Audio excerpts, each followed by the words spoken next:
모든 가능성을 다 시험해 봤다 할지라도 여전히 가능성은 남아있다. 유지. 끝까지 포기하지 말라. 01. 더 넓게 규정하라. 더 큰 일을 하게 된다. 사람들은 모두 자기 안에 수용소를 갖고 있다. 자기 안에 수용소를 갖고 있다. 빅터 프랭클. 야, 김밥이나 팔고 있으니까 사람이 우습게 보여? 이게 도대체 사람을 뭘로 보고 술 취한 소년과 한바탕 했습니다. 결국 경찰서까지 끌려갔습니다. 장사로 성공하려면 고객들에게 친절해야 한다는 거 저라고 왜 모릅니까?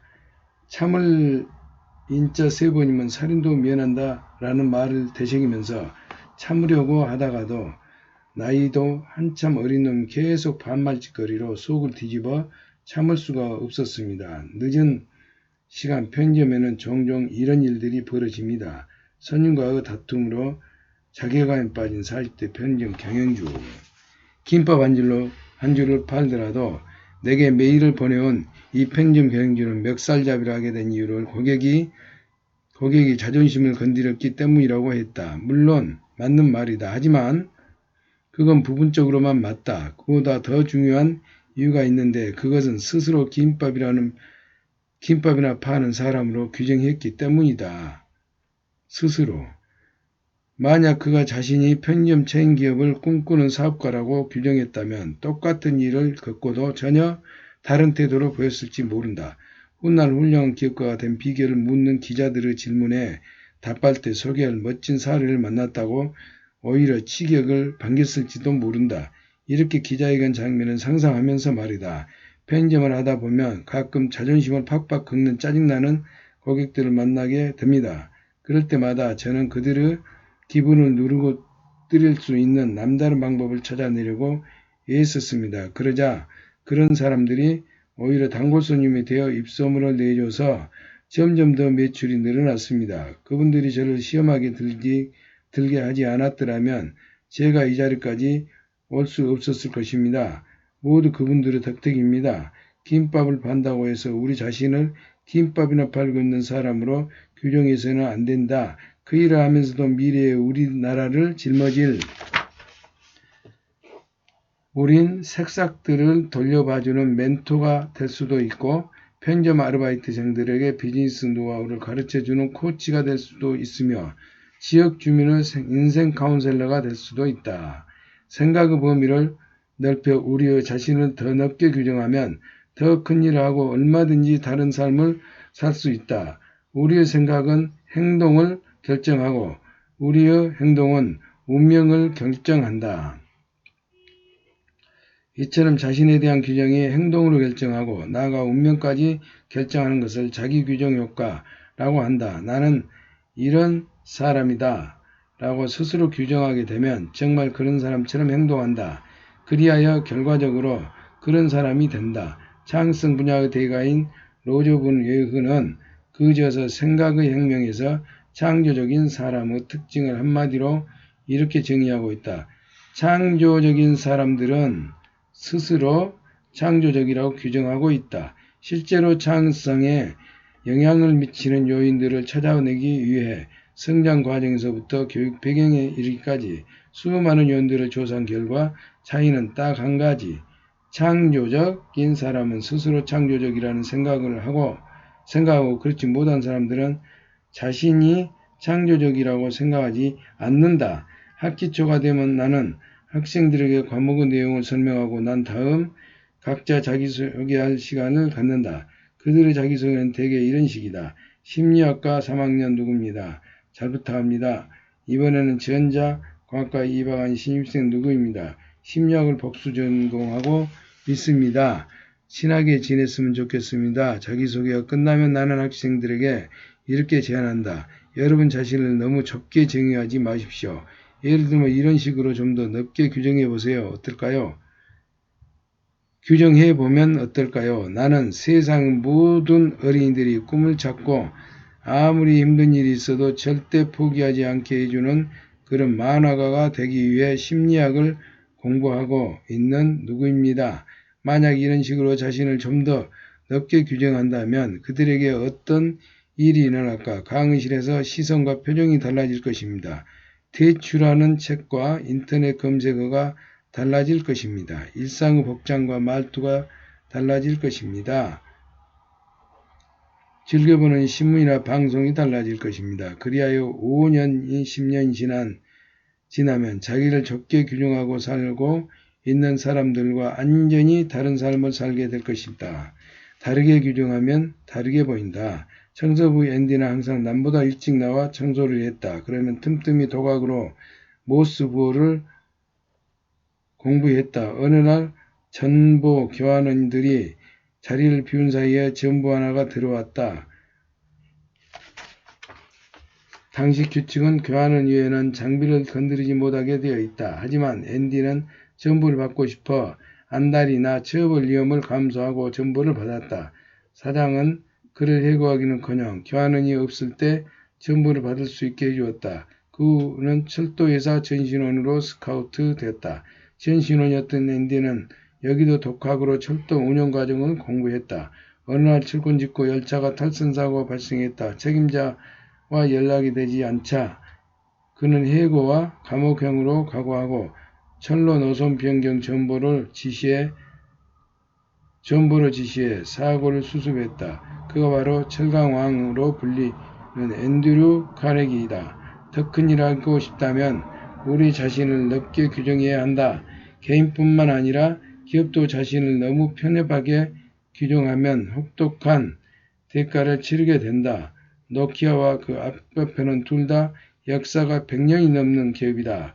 그러나 한 회사에 여전히 승승장구하고 있고 한 회사는 파산했다. 세계 휴대폰 시장 점유율 1위를 자랑하는 노키아 원래 목재 가공회사였지만 90년대 중반부터 IT 분야로 핵심 사업을 재정의했다. 반면 아그파는 사업 범위를 아날로그 필름에 한정했고 창업 140만 년 만인 2005년에 파산했다.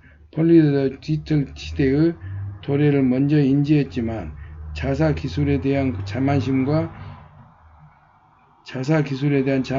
협소한 사업 규정으로 처절하게 실패했다. 75년 시어도 레밧은 하버드 비즈니스 리뷰의 근시안적 마케팅이라는 제목으로 논문에서 이렇게 쓰고 있다. 철도회사들이 성장을 멈춘 것은 승객 과함으로 운송 수요가 감소했기 때문이 아니라 그들은 스스로 운송업체가 아니라 철도업체라고 제안해서 규정했기 때문이다.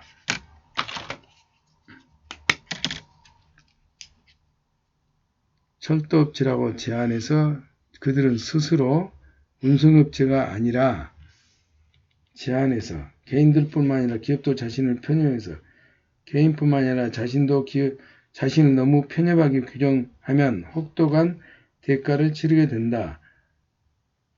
노키아와 아그파는 둘 다 역사가 100년이 넘는 기업이다. 그러나 한 회사는 여전히 승승장구하고 있고 한 회사는 파산했다. 세계 휴대폰 점유율 1위를 자랑하는 노키아는 원래 목재 가공 회사였지만 90년대 중반부터 IT 분야로 핵심 사업을 정의했다. 반면 아그파는 사업 범위를 아날로그 필름에서 한정했고 창업 140년 만인 파산했다. 플로리다 디지털 시대의 도래를 먼저 인지했지만 자사 기술에 대한 자만심과 협소한 사업 규정으로 처절하게 실패했다.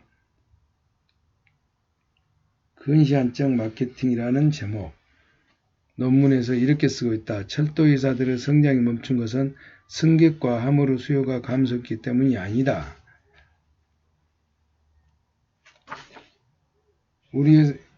우리의 생각은 행동을 결정하고 우리의 행동은 운명을 결정한다. 이처럼 규정 행동을 결정하고 나이가 이처럼 자신에 대한 규정이 행동을 결정하고 나아가 운명까지 결정하는 것이 자기 규정의 효과이다.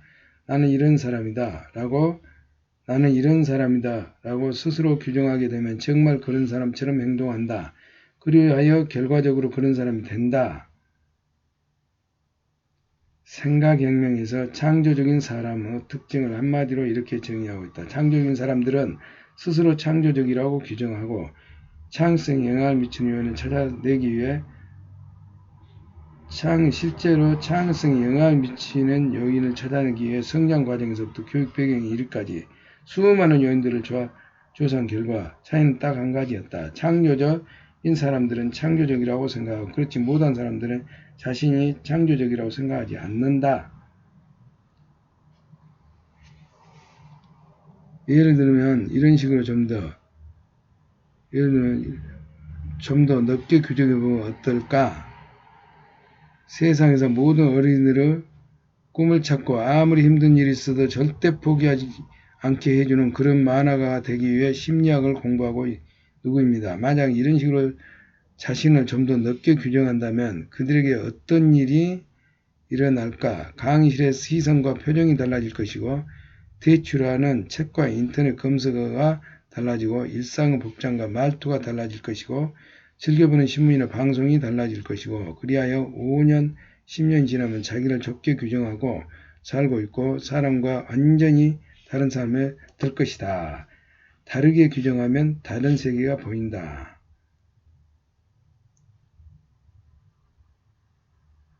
틈틈이 독학으로 모스 구호를 공부했다. 어느 날 전보 교환원들이 자리를 비운 시간에 전보 하나가 들어왔다.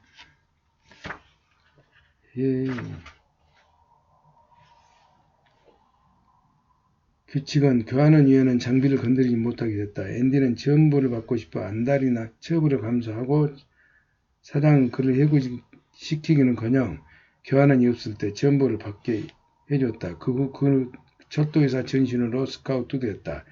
전신원에도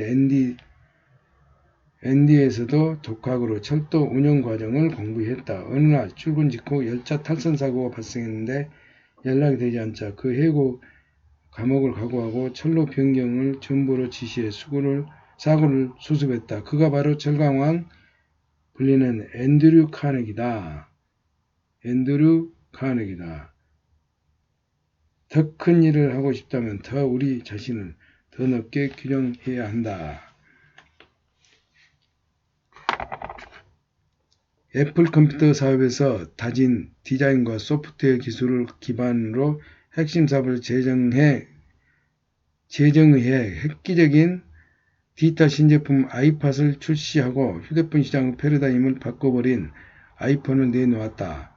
애플은 최근에는 회사 이름에서 아예 컴퓨터란 말을 빼고 컴퓨터 회사는 기존의 이미지를 완전히 바꿔버렸다. 그들은 자신들의 사업을 재규정해서 도산위기를 도약의 기회로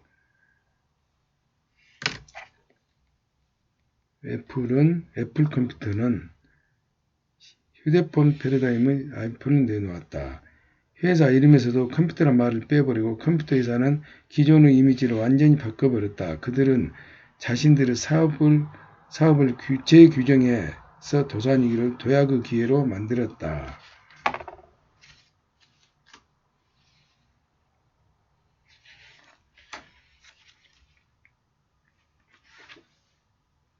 도약의 기회로 만들었다까지. 그대 이름을 가만히 불러보라. 변환성, 당신은 누구인가? 있는지조차 의식하지 못해도 우리의 머릿속에는 뭔가가 박혀있다. 김밥이나 파는 장사꾼, 봉급쟁이, 내가 어떻게 이 나이에 식으로 부정적으로 자기 규정은 존재 자체를 인식하지 못해도 우리의 정신 속에 깊이 박혀있어 알게 모르게 우리의 행동 전반에 영향을 미친다. 사람들은 모두 나는 대단한 사람이라는 자아 이미지를 갖고 있으며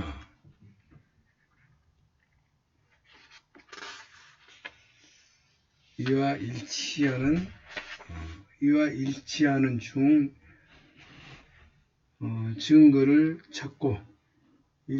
증거를 찾고 거기에 맞춰 행동하려는 강한 욕구를 지니는데 이를 자아 일관성의 원리라고 한다. 이 분야의 탁월한 선구자 프란시스코스 드레가 박사는 자아 일관성의 이력을 이렇게 설명하고 있다. 사람들은 무의식 중에도 자신의 말과 행동을 자아 이미지와 일치시켜야 도덕적이라고 생각한다. 일치시켜야 도덕적이라고 생각한다.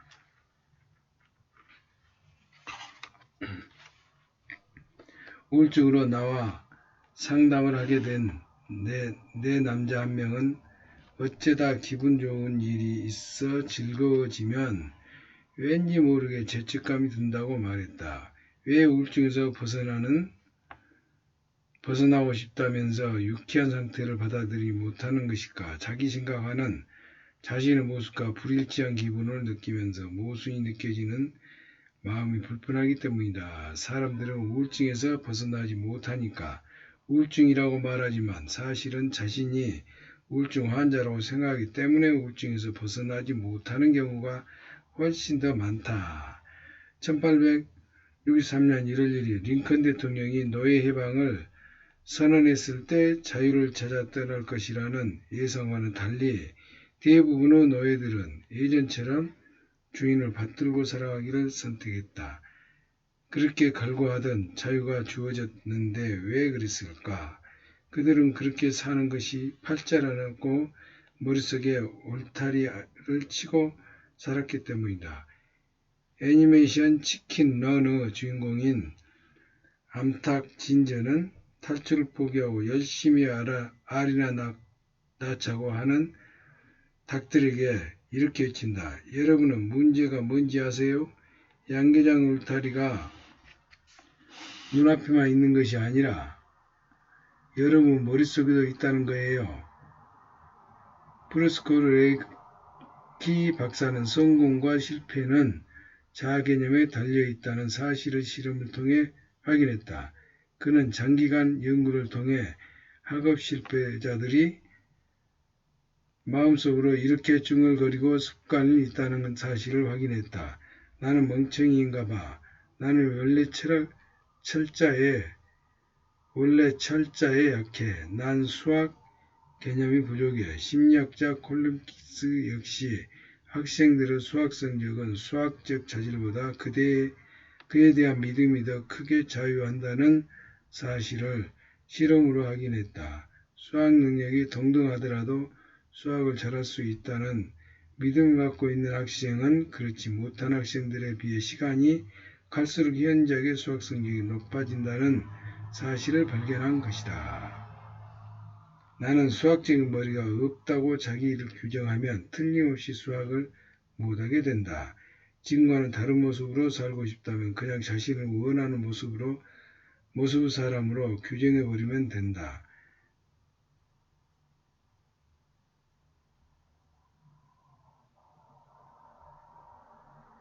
책을 많이 읽고 싶은가? 그렇다면 책을 많이 읽고 싶다고 소망하는 대신 나는 일주일에 책을 한 권 이상 읽는 사람이다 라고 명확하게 자신을 규정하자. 실천을 잘하고 싶다면 자신이 의지박약자라는 생각을 머릿속에서 털어내고 나는 결심을 하면 반드시 실천한 사람이라고 단호하게 규정하면 된다.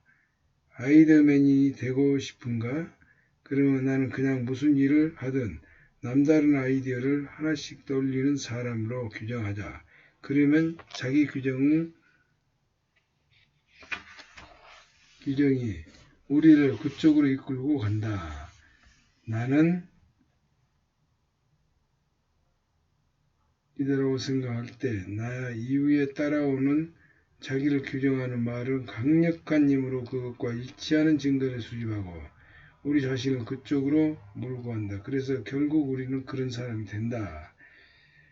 변화를 위한 자기 규정의 3단계. 실천에 옮기지 못하고 있는 결심 한 가지 찾아본다. 실천을 가로막는 걸림돌이 되는 자기 규정을 찾아낸다. 변화에 디딤돌이 될 수 있는 자기 규정을 바꾼다. 사람들이 우리를 대하는 방식은 우리가 실제로 어떤 사람인가 보다 그들이 우리에게 어떻게 규정하는가에 의해 전적으로 영향을 받는다. 마찬가지로 우리의 태도나 행동 역시 우리 자신을 어떻게 규정하느냐에 의해 결정된다. 우리 인식이 맞든 틀리든 우리 모두는 자신의 믿음과 일치하는 방식으로 행동하기 때문이다. 나는 원래 아침의 인간이다 아니라고 규정하면 남보다 일찍 출근하는 것은 영원히 불가능하다. 일찍 일어나지 못하는 것은 게으르기 때문이 아니다. 의지 박약하기 때문이다. 의지가 박약하기 때문도 아니다. 자신을 일찍 일어나지 못하는 사람으로 규정했기 때문이다. 그러므로 지금까지 다른 삶을 살고 있다면 이전과 다르게 자신을 규정해야 한다.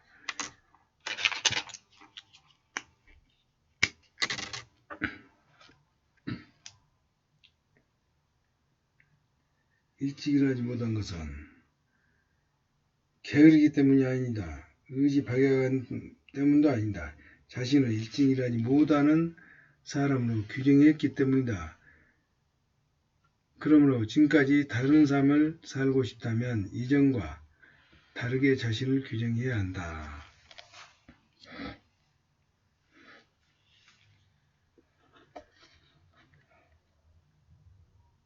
나는 이유에 따라오는 자기를 규정하는 말은 강력한 힘으로 그것을 일치시키는 증거를 수집하고 우리 자신을 그쪽으로 몰고 간다.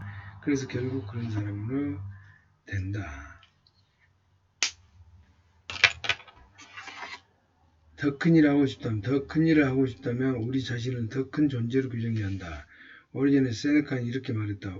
우리가 어떤 일을 감히 하지 못하는 것은 그 일이 너무 어렵기 때문이 아니라 어렵다고 생각하러 사로잡혀 그 일을 시도하지 않기 때문이다. 지금까지는 전혀 다른 사람 되고 싶다면 먼저 자신을 다르게 규정해야 한다. 자신을 새롭게 규정하게 되면 우리 행동은 그 새로운 아이덴티티를 받아들이기 때문이다.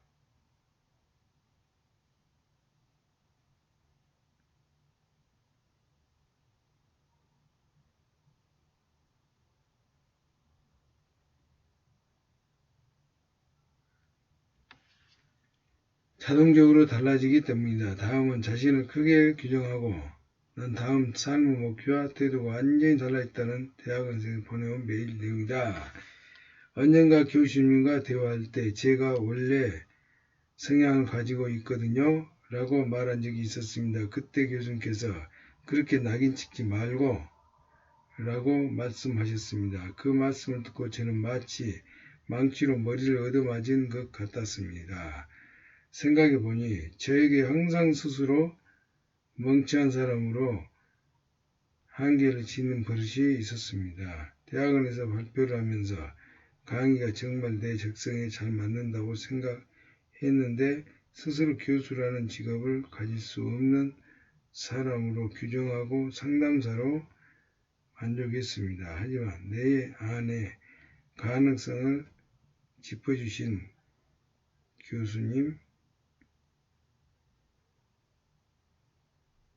교수님을 만나면서 나라고 왜 안 돼? 라는 생각이 들었고 교수가 되겠다고 공개선언을 하게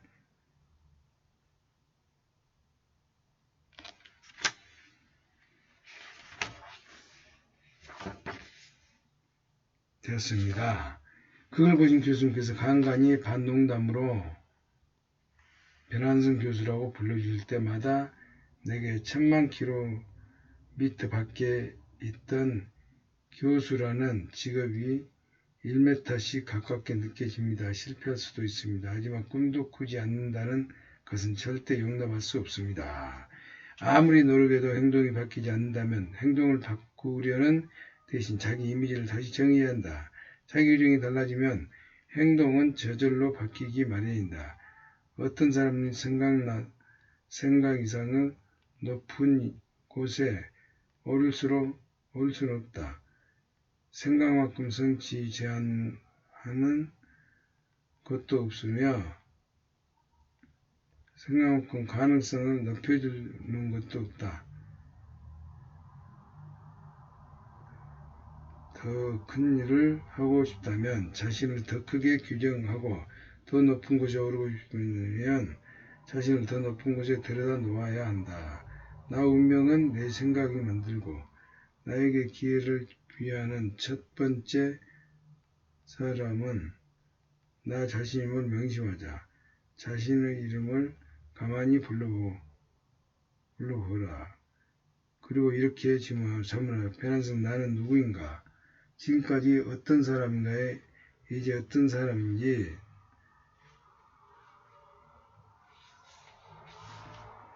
실천에 옮기지 못하고 있는 결심이나 일찌감치 포기했던 고움 한 가지를 실천을 가로막거나 꿈을 포기하게 만든 머릿속의 울타리 찾아보자. 결심을 실천하게 만들어 꿈을 이루는데 디딤돌이 될 수 있도록 자신을 새롭게 규정해보자. 그리고 자기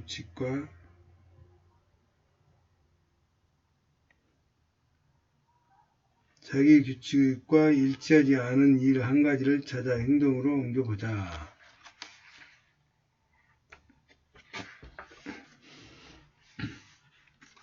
그때부터 제 인생이 완전히 달라졌어요. 내 인생의 최고 심리치료는 내가 뉴욕 5번 교도소 심리학자로 근무할 때 이루어졌다. 어느 날 죄수 한 명이 추록하기 전에 꼭 감사 인사를 해야겠다면서 나를 확인해 찾아왔다. 그는 2년 전 나의 면담 후 모든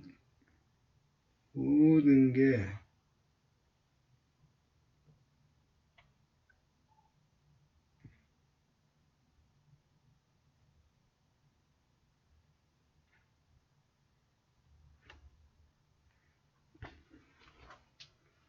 그때부터 저는 교도소 공부를 시작하고 고교 과정을 마치고 제도사 자격증을 받았습니다.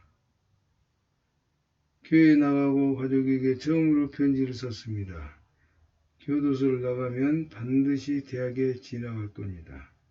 제 인생을 바꿔준 선생님께 진심으로 감사드립니다. 그런데 면담 기록과 머릿속을 아무리 뒤져봐도 IQ 검사를 외에 그에게 특별한 상담을 한 적이 없었다. 내가 의아해 하자. 그는 단호하게 말했다. 선생님이 틀림없습니다. 선생님께서 제 IQ가 높다고 말씀하셨잖아요. 그 말을 듣고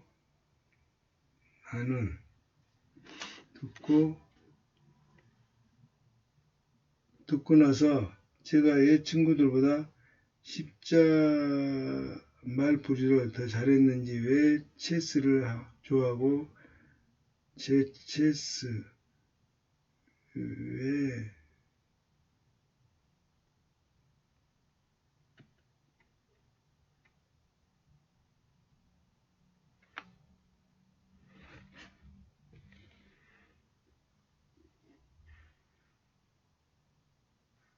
재즈보다 교향곡을 더 좋아했는지 알게 됐거든요. 그는 내가 했던 말 한마디로 자신과 세상에 대한 태도가 완전히 달라졌다고 말했다. 이 이야기는 심리치료의 대가 레이먼드 코르시니가 그 책 현대 심리학 심리치료 서문에 적은 이야기이다. 누군가를 말 한마디가 내 인생의 터닝포인트로 작동한 적이 있는가? 그는 누구이고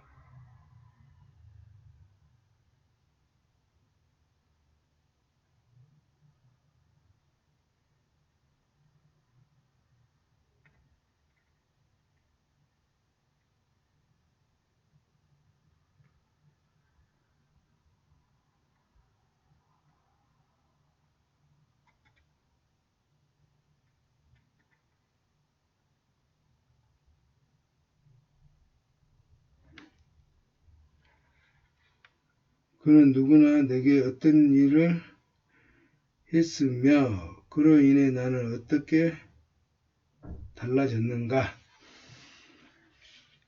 인생의 창고를 미리 지어 놓은 사람은 창고보다 더 큰 꿈을 담을 수 있는 법.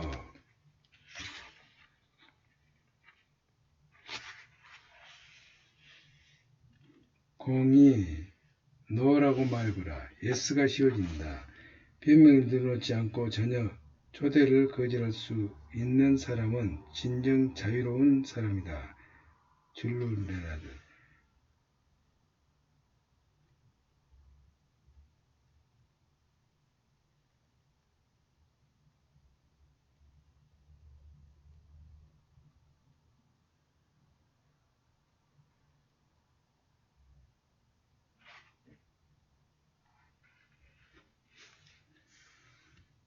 저는 다른 사람들의 부탁을 거절하지 못하는 병이 있습니다. 중증입니다. 잡상인한테 말려들어 필요 없는 책을 사고 텔레마케터 전화를 끊지 못해 10여 분 이상 진땀 빼고 버스 정류장에서 사이비 종교인한테 붙잡혀 약속에 늦은 적도 있습니다. 친구 메신저를 거절 못해 시험을 망친 적도 있습니다. 술을 못 마시는데도 누가 권하면 마지못해 마시고 다음날 죽도록 고생합니다. 싫을 때도 남자친구의 스킨십을 거절하지 못하고 어쩌다 거절하면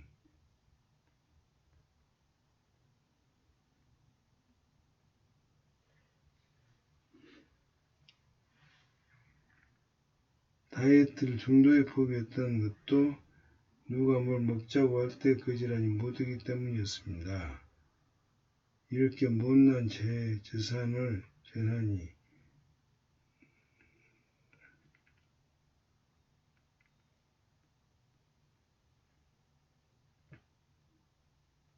착한 사람은 콤플렉스 때문에 거절 못해 괴로운 20대 회사원.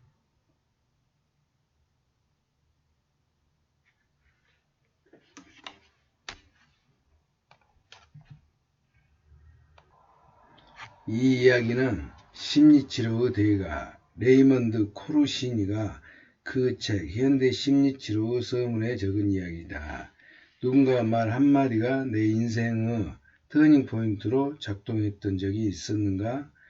그는 누구이고 내게 어떤 말을 했으며 그로 인해 나는 어떻게 달라졌는가? 지그지글레의 정상에서 만납시다. 어떤 농부가 산길을 가다가 오솔길을 가다가 알을 하나 주워가지고 집에 있는 암탉 품 안에 넣었다가 거기에 병아리가 같이 깨어났습니다. 그래서 어미 닭을 이렇게 따라다녔는데 어깨가 근질근질해서 이렇게 힘을 줘보니 붕 뜨는 기분이어서 계속해보니 자기는 숲속으로 날아갔더라. 거기에 잠재력이 나타나가지고 깨달습니다. 나는 독수리 새끼였구나. 그래서 독수리라는 존재감을 가지고 어마어마한 그 잠재력이 있구나 했던 어떤 그 깨달음으로 제가 많이 달라졌습니다. 자, 그래서 인생의 창고를 미리 지어 놓은 사람은 창고보다 더 큰 꿈을 담을 수 없는 법. 인생의 창고를 미리 지어 놓은 사람은 창고보다 더 큰 꿈을 담을 수 없는 법이다. 꿈.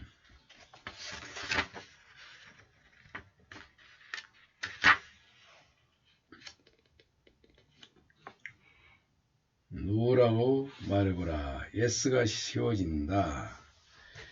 변명을 늘어놓지 않고 저녁 초대를 거절할 수 있는 사람은 진정 자유로운 사람이다. 줄로 레나드. 저는 다른 사람들의 부탁을 거절하지 못하는 병이 있습니다. 중증입니다. 잡상인한 테 말려들어 필요없는 책을 사고 텔레마케터 전화를 끊지 못해 10여 분 이상 진땀을 빼고 버스 정류장에서는 사이비 종교인한테 붙잡혀서 약속에 늦은 적도 있습니다. 친구 메신저를 거절 못해 시험을 망친 적도 있고 술을 못 마시는데도 누가 권하면 마지못해 마시는 다음날 죽도록 고생합니다. 싫을 때도 남자친구 스킨십을 거절하지 못하고 어쩌다 거절하면 그 친구에게 미안한 마음을 싫을 때도 남자친구 스킨십을 거절하지 못하고 어쩌다 거절하면 그 친구에게 미안한 마음을 감당하기가 더 어렵습니다. 돌이켜보면 다이어트를 중도에 포기했던 것도 누가 뭘 먹자고 할 때 거절하지 못했기 때문이었습니다. 이렇게 못난 제 자신이 너무나 싫습니다. 착한 사람 콤플렉스 때문에 거절을 못해 괴로운 20대 회사원.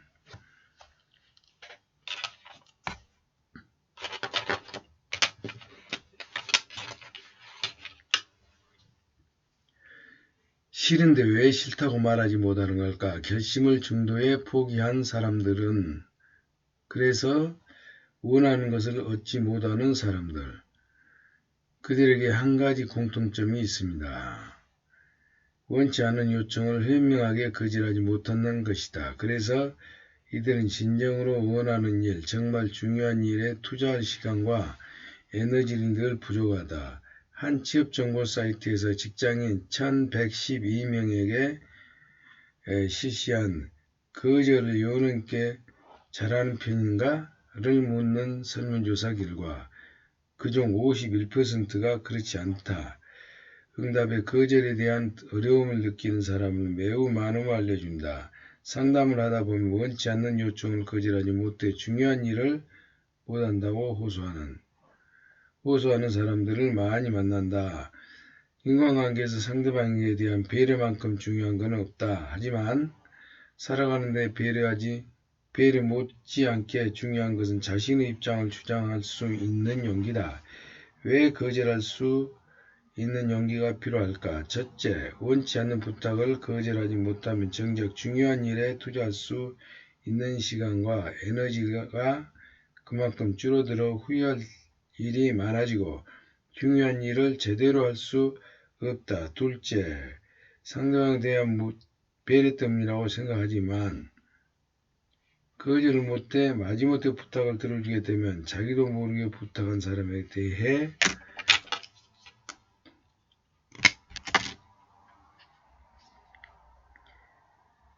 원치 않은 부탁을 거절하지 못하면 정작 중요한 일에 투자할 수 있는 시간과 에너지가 그만큼 줄어들어 후회할 일이 많아지고 중요한 일을 제대로 할 수 없다. 둘째, 상대방에 대한 배려 때문이라고 생각하지만 거절을 못해 마지못해 부탁을 들어주게 되면 자기도 모르게 부탁한 사람에 대해 화가 나기 때문에 장기적으로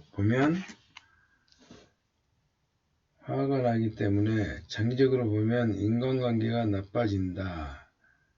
셋째, 원치 않는 부탁을 어쩔 수 없이 모두 들어주다 보면 스트레스를 받으며 다른 사람들에게 휘둘린다는 생각 때문에 자신감을 잃고 우울증을 겪게 된다. 코미디언 빌 코스피는 이렇게 말했다. 나는 성공 비결은 모른다. 하지만 실패의 비결도 안다. 그것은 모든 사람을 기쁘게 하려고 하는 노력하는 것이다. 혹시 주변에 무리한 태도를 보이거나 무리한 요구를 해오는 사람들이 유독 많다면 이렇게 자문해 보아야 한다. 나를 그렇게도 대하도록 내가 그들을 부추기고 있는 것은 아닐까? 나를 그렇게 대하도록 내가 그들을 부추기고 있는 것은 아닐까? 무리한 태도를 보이거나 무리한 요구를 해오는 사람은 많다면 사람들은 우리를 어떤 식으로 대하든 그 책임의 일부를 분명 우리 자신에게 있다. 그러므로 다른 사람을 우리들에 대해 대접해주길 원한다면 자신이 먼저 달라져야 한다.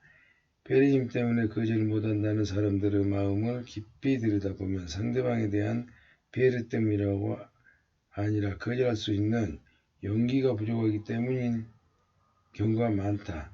거절 잘못하는 사람들은 몇 가지 특성이 있다. 첫째, 거절을 잘못하는 사람들의 몇 가지 특성. 첫째, 사랑받고 싶은 욕구. 사랑받고 싶은 욕구와 거부에 대한 두려움이 강하다.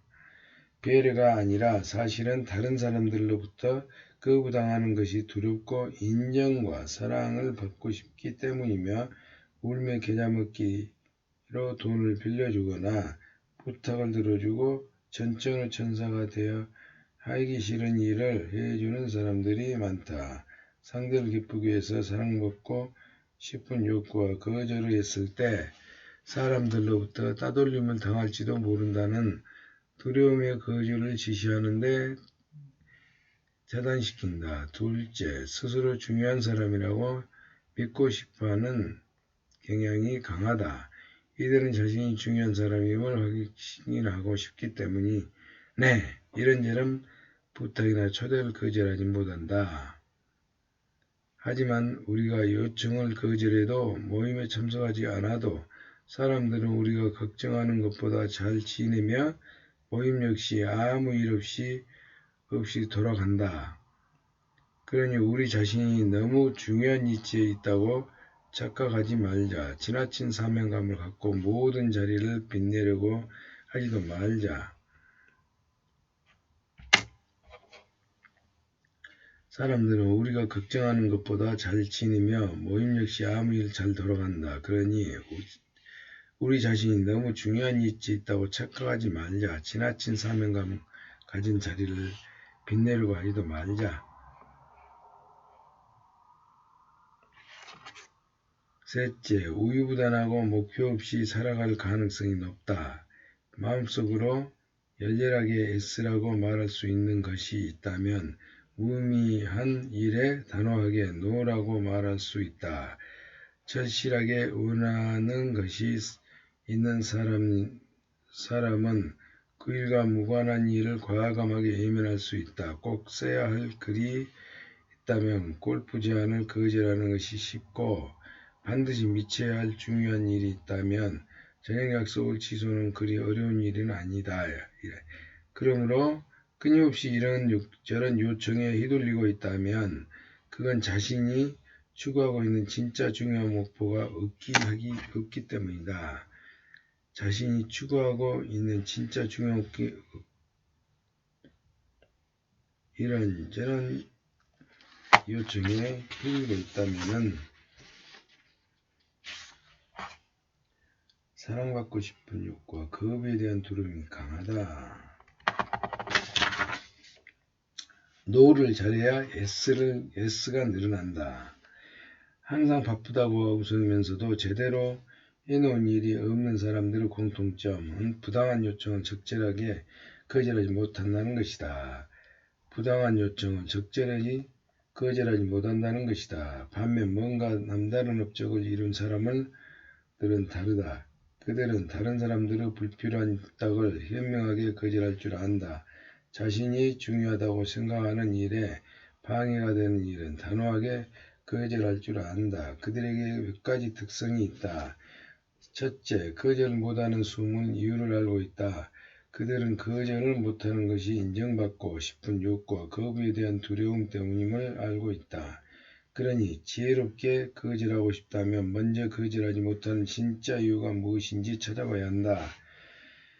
둘째, 스스로 선택하고 책임을 진다. 언젠가 동료 교수 중 한 명이 이렇게 물었다. 내키지 않은 모임에 마지못해 참석하고 더 중요한 일이 있었는데도 어쩔 수 없이 원고 청탁을 수락하고 수업 준비를 해야 하는데 방송 출연 제의를 거절하지 못한다. 그럴 때 거절을 잘할 수 있는 비결이 없을까요? 그래서 나는 이렇게 반문한다. 생각보다 세상은 우리를 중요하게 생각하지 않는다는 사실을 받아들이고 자신의 선택 책임질 각오를 하면 되지 않을까요? 내가 선택하고 책임진다고 각오하면 결단은 쉬워진다. 내가 선택하고 책임진다고 각오하면 결단은 쉬워진다. 둘째, 스스로 선택하고 책임진다. 첫째, 거절보다는 숨은 이유를 알고 있다. 지혜롭게 거절하고 싶다면 먼저 거절하지 못한 진짜 이유가 무엇인지 찾아봐야 된다. 셋째, 열렬히 원하는 것을 갖고 있다. 거절을 잘못한다면 그건 아직 열렬히 원하는 것이 없다는 증거다. 독자 중 한 명이 이런 메일을 보내왔다. 교수님, 가출한 아이를 어렵게 찾아 집으로 데리고 온 뒤에야 가족과 함께 보내는 것이 얼마나 중요한지 깨달았습니다. 그것을 깨닫고 난 후로 희한하게도 어김없이 생겼던 주말 약속이 거짓말처럼 사라졌어요. 더 중요한 일은 찾아냈기 때문에 이젠 약속을 쉽게 거절할 수 있습니다. 어떤 삶을 살고 싶은지 목표가 명확하지 않으면 거절해야 할 상황에 마주칠 때마다 감정적 동요를 걷게 되어 힘들어진다. 반면 목표가 명확한 사람은 다른 사람들의 요청에 휘둘리지 않고 단호하게 유혹을 물리칠 수 있다. 어떤 삶을 살고 싶은지 목표가 명확하지 않으면 거절해야 할 상황에 마주칠 때마다 감정적 동요를 걷게 되어 힘들어진다. 반면 목표가 명확한 사람은 다른 사람들의 요청에 휘둘리지 않고 단호하게 유혹을 물리칠 수 있다. 깨닫고 난 후로 희한하게도 어김없이 생겼던 주말 약속이 거짓말처럼 사라졌어요. 가출한 아이를 어렵게 찾아 집으로 데려온 뒤에야 가족과 함께 보내는 것이 얼마나 중요한지 깨달았습니다. 열렬히 원하는 것을 갖고 있다. 너 그 한마디를 못했어. 어떤 강연에서 원하지 않는 요청은 단호하게 거부할 수 있는 용기가 인생의 성격에 얼마나 중요한지를 강조했더니 그 자리에 참석했던 한 주부가 이런 내용의 메일을 보내왔다. 지금 생각해보니 제가 문제투성이 남편과 평생 힘들게 살고 있는 이유가 문제를 예상했으면서도 그 집요한 요구에 단호 있게 노라고 말하지 못했기 때문이었습니다. 원하는 것을 얻고 행복한 삶을 살고 싶다면 거절해야 할 때 노라고 말할 수 있는 법을 배우자. 싫은 일을 싫다고 말할 수 있어야 좋은 일에 좋다고 말할 수 있는 제대로 거절할 수 있어야 제대로 선택할 수 있다. 노라고 말할 수 있는 법을 배우자. 싫은 일을 싫다고 말할 수 있어야 좋은 일에 좋다고 말할 수 있고 제대로 거절할 수 있어야 제대로 선택할 수 있다. 그런데 거절해야 할 때는 다음 몇 가지 유의를 해야 된다. 첫째, 짧고 분명하게 거절하자. 원치 않는 상품을 권하면서 우리를 방해하는 사람이 나타나면 일단 눈을 맞추지 말고 죄송하지만 관심이 없습니다. 딱 잘라서 말해라. 죄송하지만 관심이 없습니다. 라고 딱 잘라 말하면 된다. 예고 없는 방문이나 부당한 요청을 거절할 때조차 이유를 대야 한다고 생각하는 사람들이 많지만 우리에겐 싫을 때 이유를 대지 않고 싫다고 말할 권리가 있다. 하지만 잘 아는 사람의 요청을 거절할 때는 거절할 수밖에 없는 이유를 명확히 밝히는 게 좋다. 거절할 수밖에 없는 이유를 명확하게 밝히는 것이 좋다. 다시 요청할 가능성이 있다면 할 수 있다는 대비책을 사전에 마련해 두거나 거절해도 집요하게 부탁을 반복하는 사람이 있다면 우리가 고장난 레코드처럼 똑같이 거절을 반복하면 된다. 그러나 이때 흥분해서는 안 된다. 정중하면서도 침착한 태도로 냉정한 목소리를 유지해야 한다. 흥분하면 안 되고 정중하면서도 침착한 태도와 냉정한 목소리를 유지해야 한다. 상대를 무시하거나 화나게 하는 것이 우리 목적이 아님을 명심하자. 둘째, 여운을 남기지 말자. 정말 드릴 수 있는 부탁이라면 생각해 볼게요 등으로 여운을 남기지 말아야 한다. 지금 바쁘니 나중에 등으로 미련을 갖게 하면 상대방은 혹시 하는 마음에 더 집요하게 요청할 가능성이 높다. 어쩌면 들어줄지도 모른다는 희망을 주면 상대는 그것만 기다리다 시간을 낭비하고 다른 기회를 놓칠 수 있다. 신속하고 분명한 거절은 우리 자신뿐 아니라 상대에게도 도움이 된다. 여운을 남기지 말자. 정말 들을 수 없는 부탁이라면 생각해 볼게요 등으로 여운을 남기지 말아야 한다. 지금 바쁘니 나중에 등으로 미련을 갖게 하면 상대방은 죄책감 없이 노라고 말할 수 있는 10가지 권리. 내 행동을 주도적으로 결정하고 책임질 권리가 있다. 내 판단에 대해 설명하거나 변명하지 않을 권리가 있다. 누군가에게 도움을 제공할지 여부를 스스로 판단할 권리가 있다.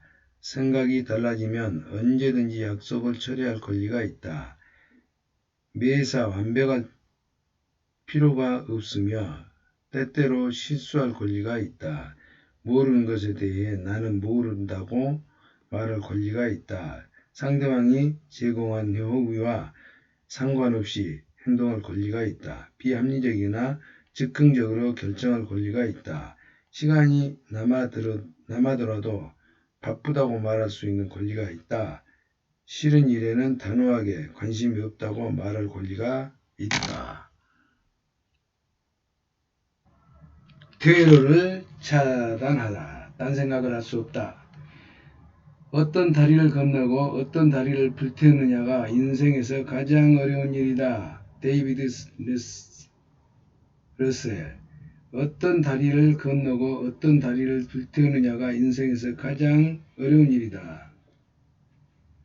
신년결심이로가 연말까지 1천만을 모으기였습니다. 그런데 적금은커녕 카드비만 날로 늘어가 카드 돌려막기를 반복하고 있습니다. 이뿐만 아닙니다.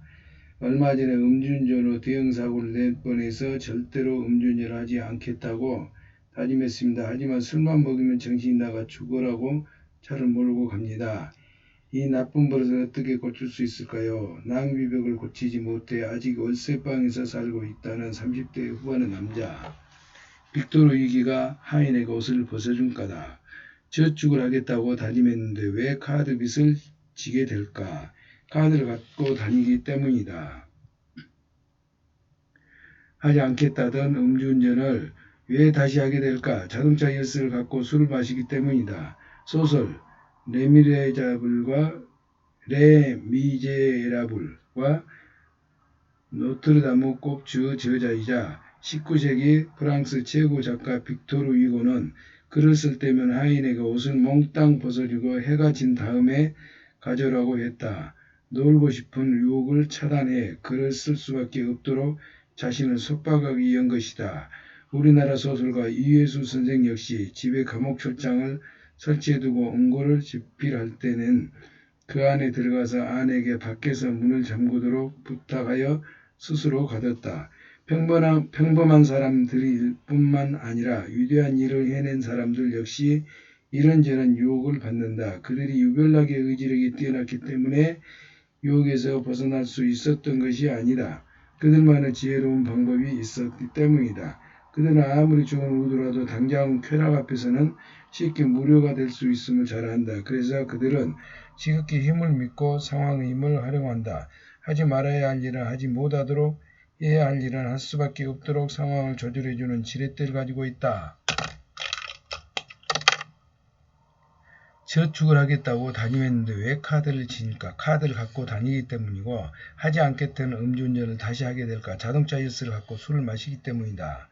소설 레미제라블과 노트르다무 꼽주 저자이자 19세기 프랑스 최고 작가 빅토르 유고는 글을 쓸 때면 하인에게 옷을 몽땅 벗어주며 해가 진 다음에 가져오라고 했다. 놀고 싶은 유혹을 차단해 글을 쓸 수밖에 없도록 자신을 속박하기 위한 것이다. 이회수 선생 역시 감옥 철장을 설치해두고 원고를 집필할 땐 그 안에 들어가서 아내에게 밖에서 문을 잠그도록 부탁하였다. 평범한 사람들 뿐만 아니라 위대한 일을 해낸 사람들 역시 이런저런 유혹을 받는다. 그들이 유별나게 의지력이 뛰어났기 때문에 유혹에 벗어날 수 있던 것이 아니다. 지혜로운 방법은 바로 존 우드라우 당장 쾌락 앞에서 쉽게 무력화되기 때문에 그들의 자극의 힘을 받고 상황의 힘을 활용한다. 하지 말아야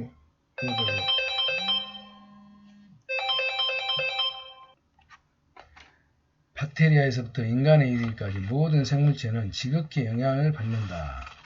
우리 자신을 통제하려면 우리를 통제하고 있는 자극의 힘을 인정하고 먼저 상황을 통제할 수 있어야 한다. 만약 우리가 상황 통제를 할 수 없다면 상황이 우리를 통제할 것이다. 환경을 통제해서 자기를 통제하는 방법을 심리학에서는 사전조치를 전략이라고 한다. 실행력이 뛰어난 사람들의 의지력이 남다르기보다 이런 효과적인 사전조치 전략을 갖고 있는 경우가 더 많다. 재테크를 위해 정잣돈을 모으고 커리어 관계를 위해 영어 공부를 하겠다고 굳게 결심해놓고 지지부진한 사람들이 많다. 돈이란 들어오는 만큼 나갈 곳이 생기고 시간 역시 남은 만큼 해야 할 일이 만들어지기 때문이다. 돈과 시간에는 한 가지 공통점이 있다. 쓰고 남은 돈을 저축한다고 생각하면 절대 돈을 모을 수 없듯이 시간을 남을 때 공부한다고 생각하면 영원히 공부할 수 없다. 돈이 다른 곳으로 새는 것을 막고 저축하고 싶다면 신용카드 사용 한도를 하향 조정하고 수입 중 일정액의 적금 통장에 미리 빠져나가도록 자동이체 신청을 해둬야 한다. 마찬가지로 공부를 하고 싶다면 공부할 시간에 미리 빼두어야 한다. 영어 공부를 하고 싶다면 시간 날 때 하겠다고 생각하지 말고 퇴근 직후 수강할 수 있는 영어 학원에 등록해야 한다. 술만 먹으면 운전대를 잡고 싶어하는 사람이 버릇이 있다면 술 약속이 있는 날을 차를 두고 출근하거나 사무실에 자동차 열쇠를 두고 나감으로써 운전 가능성을 사전에 차단하게 된다.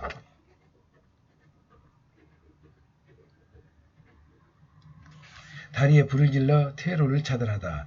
나폴레옹은 죽음을 무릅쓰고 싸우기 위해 북한에게 건너왔던 다리를 불지르라고 명령했다.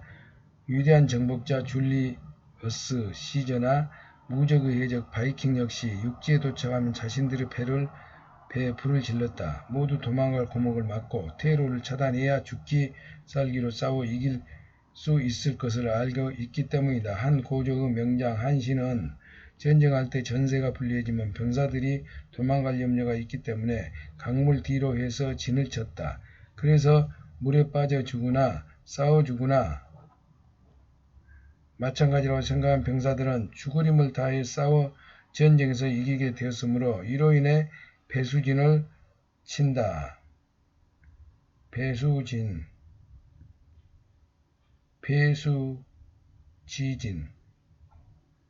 라는 말이 생겨났다. 진나라의 영웅 향후도 병사가 도망갈 생각을 하지 못하도록 밥을 지을 솥을 깨뜨리고 타고 들어갈 배를 침몰시켜 불리한 싸움에서 이길 수 있기에 이후 파부침선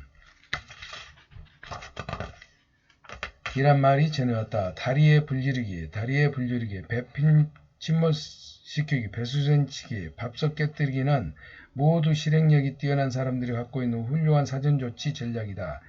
그들은 부신과 부하들의 결심을 번복할 수 없도록 테러를 차단했다.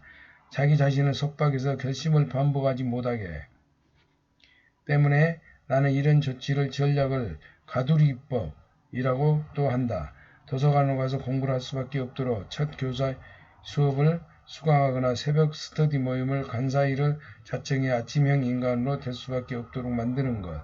발표를 하겠다고 손을 들어 어쩔 수 없이 책을 읽게 만드는 것. 이 모두 도망할 수 없는 상황에 자신을 가두고 원하는 일에 몰두하게 만드는 가두리기법이다. 버는 대로 쓰는 습관이 있어 노후 대비를 하지 못한다면 주택을 구입해도 돈 쓰는 것을 방지하고 은퇴할 때까지 저축 상태로 남아있도록 자신을 속박하면 얼마 전 아내가 아침부터 대청소를 하기 시작했다. 평소 정신없이 어질러져 있던 화장대 물건을 흔적도 없이 몽땅 치우는 것을 시작으로 거실 소파 탁자들 모두 한쪽으로 밀어놓고 평소에 잘 닦지 않던 소파 밑과 문득 베란다 유리창까지 구석구석 닦느라 진땀을 빼고 있었다. 내가 의아해하자 아내는 친구들을 집에 초대했다며 가만히 있지 말고 어서 도우라고 역정을 냈다. 그래서 내가 친구들인데 좀 지저분하면 어때서 그냥 대충 하자고 했더니 아내는 이렇게 대답했다. 사실 친구들을 초대했기 때문에 청소를 하는 게 아니라 대청소를 하기 위해서 친구들을 초대했다는 게 더 맞을지 몰라요. 밖에서 만날 수도 있는 친구들을 굳이 집으로 초대하기 싫은 대청소를 주기적으로 했지만 내 아내는 이미 알고 있었다. 가두리기법으로 적절하게 사용하면 마당 쓸고 동전 줍고 또랑 치고 과제도 잡을 수 있다는 사실을 반드시 해야 할 일이 있다면 그 일을 하지 않을 수 있도록 이렇게 단단히 쐐기를 박아두는 게 좋다. 선생님 제발 결석으로 처리해 주세요. 애플 CEO 스티브 잡스는 한때 봉급으로 $1만 받기로 했다. 우리나라 한 은행장도 취임을 하면서 월급으로 1원만 받겠다고 선언했다. 한 유명 유원지 경영 의뢰받은 CEO 역시 흑자가 날 때까지 월급을 100원씩만 받겠다고 선언해 세간의 화제가 된 적이 있다. 세계적인 광고회사 사치앤사치의 CEO 케빈 로버츠는 메리콘트라는 회사에 1억세를 내면 6개월간 전임자 월급의 절반을 받겠다면서 그 후에 자신의 능력을 보고 판단하라고 제안했다. 스티브 잡스는 정말 $1만 받고 싶어 그랬을까? 그는 나중에 회사를 희생시켜 스톡옵션으로 몇백만 달러의 수입을 챙겼다. 그 은행장도 월급을 이런 식만 받았을까? 그 역시 스톡옵션으로 엄청난 보수를 받았다. 유원지 경영자는 지금도 한 달에 100원씩만 받고 있을까? 천만원 받습니다. 수억 원의 연봉을 받는다. 그렇다면 케빈 로버츠는 세계적인 경영자이자 베스트셀러 작가가 됐다. 그들은 왜 $1 일은 100원만 받겠다고 했을까? 우리보다 욕심이 없어서 그랬을까? 천만에 맞습니다. 오히려 보통 사람보다 훨씬 욕심이 많기 때문에 그럴 수 있었다. 그들은 원하는 것을 확실하게 얻어내려면 배수진을 치는 게 가장 효과적이라는 사실을 누구보다도 다 잘 알고 있다. 부자가 되고 싶은가? 그렇다면 우선 지각하는 버릇부터 고쳐야 한다. 지각하는 버릇을 고치고 싶은가? 그렇다면 늦더라도 강의실에 나타나기만 하면 출석으로 처리해주는 너그러운 교수에게 정중하게 부탁해야 한다. 교수님, 제발 결석을 처리해 주십시오. 저는 수업을 듣는 것만으로도 충분히 만족합니다. 실제로 내 학생 중 한 사람 내게 이런 메일을 보내왔다.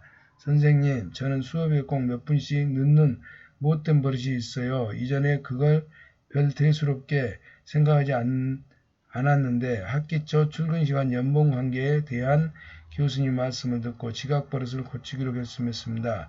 지금은 제 여자친구와 함께 아침에 먼저 일어나는 사람이 상대방에게 모닝콜을 하기로 약속하고 그렇게 실행하고 있습니다. 그리고 지각하면 절대로 교수님께 출석 체크를 해달라고 요청하지 않기로 했습니다. 스스로 결석 처리를 한 것이죠. 지각 버릇을 버리지 못하는 이유가 조금 늦어도 출석으로 인정받을 수 있기 때문이라는 것을 깨달았기 때문입니다. 나는 이 이메일을 받고 더 많은 학생들을 도와주겠다고 생각했다. 그 후로 학기 초 개강 첫날 학생들은 내 수업에서는 1분만 늦어도 결석으로 처리된다고 말해주면서 이에 동의한 학생들만 수강을 허락한다. 옳은 이유만을 실천할 수 없다면 어쩔 수 없이 이유를 만들어 실천하면 된다.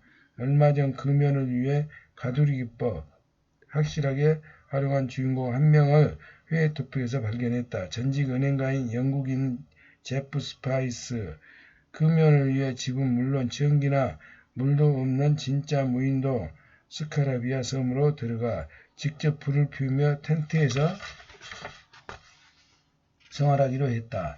그는 신문팔이 시절인 13세 때부터 담배를 피워 하루 30개 피 45년 동안 담배를 피웠는데 그동안 니코틴 패치, 금연검, 책 등을 온갖 방법을 동원해 금연을 시도했지만 한 번에 실패하고 말았다. 결국 담배와 완전히 단절된 무인도로 들어가기로 결심했다. 그는 생필품 몇 가지와 120권의 책을 담은 아이팟만 가지고 무인도로 들어가면서 혹시 배로 그 섬 근처를 지날 때 경적을 울려 주거나 손을 흔들어 응원해주면 그 도전에 도움이 될 것이라고 너스레 떨면서 이번만은 반드시 금연에 성공할 수 있을 거라고 장담했다. 장기적인 관점에서 보면 아무리 중요한 일이라도 당장 고통을 주는 일이라면 별짓 다 피하고 싶은 게 인간의 마음이다. 아무리 하지 말아도 할 일은 그 순간 쾌감을 주는 일에는 마음이 호가는 게 인간의 본성이다. 그러니까 정말 해야 할 일이 있다면 스스로 가두리에 가득 고통을 감수하면서라도 그 일을 하게 만들어 간다. 그러나 이런저런 유혹에 휘둘러 목표를 달성하지 못했다고 해서 의지박약이라고 자신을 비하하게 해서 안 된다. 그동안 빅토르 유고나 유예수 선생처럼 건너지 말아야 할 곳의 다리는 불태워버리고 건너야 할 곳 다리는 가설하지 못할 뿐이다. 이제라도 하지 말아야 할 일로 통하는 다리를 불태우고 해야 할 일의 고속도로를 가설하면 된다. 불필요한 전화가 너무 많아 일을 제대로 못한다면 차라리 휴대폰을 가지고 다니지 말자. 발표를 앞두고 불안하면 저요 하고 손을 들어 다음 시간에 발표를 맡겠다고 선언하자. 기타를 배우고 싶다면 일단 음악학원에 등록하자. 논문을 쓰고 싶다면 일주일에 한 번쯤 진행사항을 보고하겠다고 교수에게 메일을 보내자. 카이스트 안철수 교수는 이렇게 말한 적이 있다. 의대 교수로 재직하면서 바이러스 백신을 연구할 때 최대 고민은 바로 백신 개발에 필요한 최첨단 기술을 공부할 시간이 없다는 것이었다. 그래서 꾀를 냈습니다. 잡지사에 전화를 해 최신 기술에 대한 기사를 연재하겠다고 했어요. 당시 그것에 전혀 모르는 상태였기 때문에 너무 힘들었지만 매번 발등에 불이 떨어지니 원고 마감까지 자료를 적고 원고를 쓸 수밖에 없었어요. 그 일을 계속해 그 분야에 대해 잘 알게 되었고 덕분에 여러 가지 일을 할 수 있었습니다. 하지 말아야 할 일이 있다면 그쪽으로 도망갈 수 있는 퇴로를 차단하자. 해야 할 일이 있다면 어쩔 수 없이 그 일을 할 수밖에 없도록 가두리를 설치하자. 한 달이 지나면 자신이 이룬 성과에 놀라게 될 것이다. 몇 년이 지나면 그동안 이룬 성과가 너무 엄청나게 기절할지도 모른다. 배수진을 치고 싸우는 사람들과 남몰래 테러를 마련해둔 사람들. 이런 여러가지 점에서 다르다. 눈빛도 다르고 태도나 행동도 다르다. 그 차이가 승패를 좌우한다. 반드시 실천해야 할 결심은 무엇인가? 그대의 꿈을 이루기 위해 그대가 불길러야 할 다리, 침몰시켜야 할 때는 무엇인가? 배는 무엇인가? 그대를 가두리는 무엇인가? 꼭 해야 할 일이나 반드시 달성해야 할 목표인데 당장의 유혹에 휘둘려 빠져나갈 수 없는 구멍이 있어 실천하지 못하고 있는 일은 무엇인가? 그 일이 어쩔 수 없이 하게 된다는 사전조치 전략들을 찾아보자. 사전조치 전략 중 한 가지를 선택해서 곧바로 실천하게 하고 그 결과를 적어보자. 사이렌의 유혹을 이겨낸 오디세우스의 도구. 트로이 전쟁에서 승리한 오디우스는 사랑하는 가족이 기다리고 있는 고향으로 돌아가는 길에 미녀 카르케의 유혹에 빠져 가족들을 잊고 그녀와 동거를 하게 된다. 뒤늦게 정신을 차린 오디우스는 카르케의 인류를 뿌리치고 다시 고향으로 향해 배를 띄운다. 그러나 고향으로 가려면 반드시 이타나 섬을 지나쳐야 하는데 그곳에 달콤한 노래로 선원들을 유혹에 잡아먹는 바다 요정 사이렌 자매가 살고 있었다. 그 섬에는 부서진 배와 선원들이 뼈가 산처럼 쌓여 있다. 오디우스는 부하들이 사이렌의 노래를 듣지 못하도록 밀랍으로 길을 막게 하고 자신의 몸을 쇠사슬로 돛대에 묶게 한 뒤 향해를 시작했다. 섬을 지나자 사이렌 자매는 여느 때처럼 달콤한 노래로 선원을 유혹했다. 마법에 걸린 것처럼 사이렌의 유혹에 빠져든 오디우스는 발버둥을 치면서 쇠사슬을 풀어달라고 명령하지만 아무도 그 명령을 듣지 못해 무사히 섬을 빠져나가게 된다. 비상경보를 의미하는 사이렌이라는 단어는 이렇던 유혹을 상징하는 바다 요정 사이렌에서 기원됐다. 지금 내 목표 달성을 방해하기 위해 나를 유혹하고 있는 사이렌의 노래는 무엇이고 그에 대비해 내가 준비하고 있는 기마귀와 쇠사슬은 무엇인가? 담배 따위와 금방 끊을 수 있어 라고 장담하는 사람은 자신 있어 하는 사람보다 금연에 성공할 확률이 50%에 불과하다는 사실. 그 이유는 유혹을 이길 자신이 없는 사람은 금연 기간 중 술자리를 피하거나 흡연구역 근처에 가지 않기 때문. 유혹을 이기는 최고 방법은 자만심이 아니라 유혹될 상황에 자신을 방치하지 않는 것.